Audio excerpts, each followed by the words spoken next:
Bonjour, aujourd'hui on retrouve cette petite tétée qui est venue nous voir il n'y a pas longtemps pour une petite prépa. Bon, malheureusement entre temps elle a un petit peu souffert niveau carrosserie. Du coup on va en profiter pour lui faire une petite beauté, hein. Comme elle a un petit peu de trois coups par-ci par-là et que c'est un véhicule qui est vraiment bien entretenu, elle mérite vraiment d'être impeccable. Mais allez, du coup on va s'en occuper, je vous montre tout ça.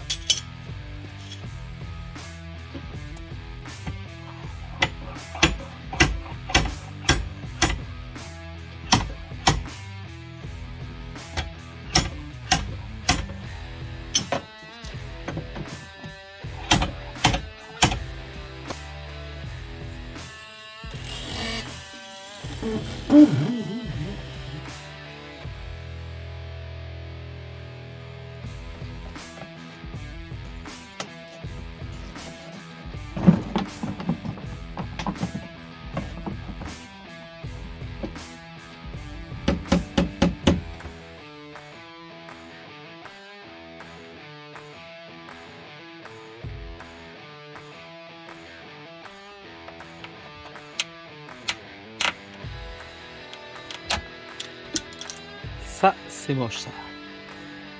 Ça, c'est le cauchemar de tout bon carrossier qui passe après, après ça. Faut pas dire pour moi.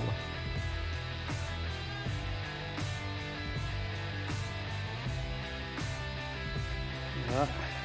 Ils n'ont pas trop compris le terme mastic de finition.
Allez, là on passe au mastic. J'ai protégé le pare-choc pour pas l'abîmer plus quand je vais poncer le mastic. De manière générale, une fois que j'ai remis en ligne les éléments, je démonte toujours le pare-choc pour travailler le mieux possible.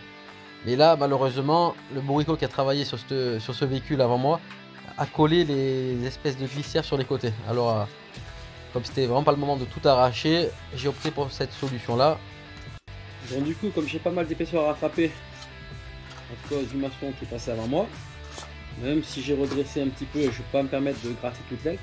Du coup, je vais rattraper un petit peu l'épaisseur avec du mastic alu, du Cento alu. Il supporte beaucoup mieux la charge, même si bien sûr je vais quand même moins mettre que ce qu'il y avait, hein. Mais comme il faut que je rattrape un petit peu le décalage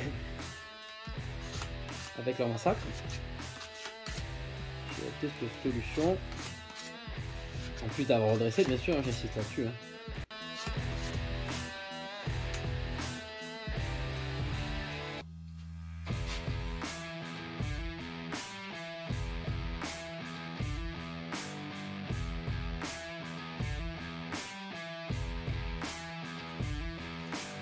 Alors bien sûr, là j'ai mis beaucoup plus. Et bien sûr, je vais énormément poncer. Et ensuite, je mettrai juste un petit mastic de finition.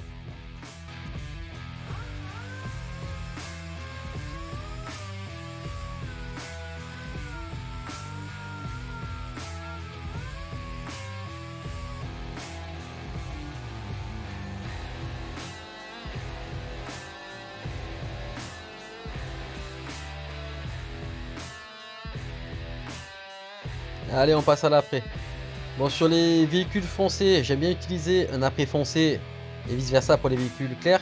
Et là, sur ce véhicule, j'ai opté pour un après à l'eau pour vraiment bien bloquer les fonds. Comme il y a pas mal de charge dessous, à première vue sur les éléments, ça va permettre de bloquer les fonds pour pas que ça travaille une fois qu'on va appliquer la peinture. Du coup, pas le choix pour la couleur.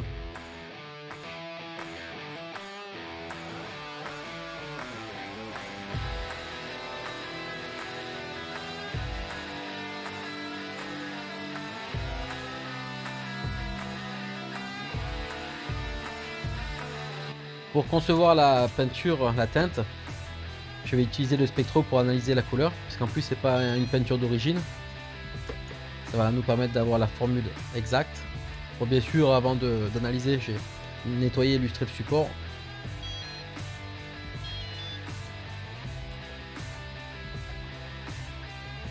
Voilà, on se retrouve sur l'ordinateur.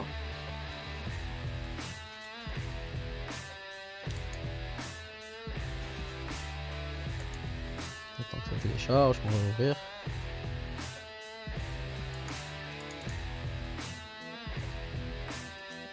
Et là on a les propositions. Voilà, en bas à gauche on voit qu'il y a une barre. Elle est quasiment à 100%. Ça veut dire qu'on a vraiment une teinte qui tombe pile poil.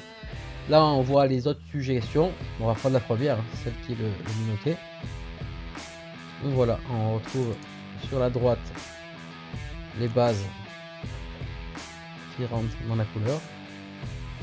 Et maintenant il n'y a plus qu'à suivre les instructions.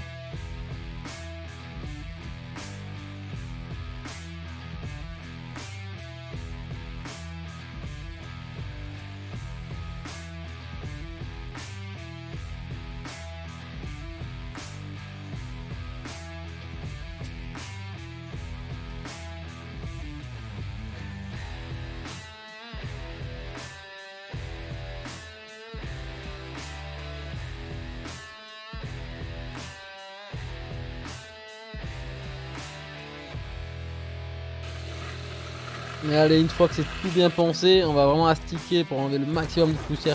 On a un support vraiment impeccable pour appliquer la couleur. C'est indispensable.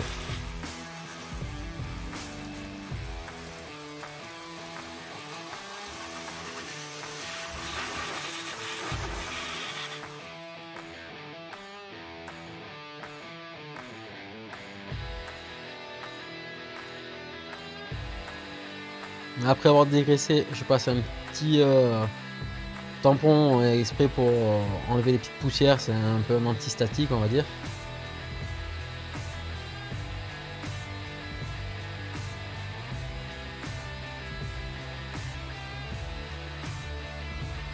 Ensuite, je vais venir appliquer la couleur.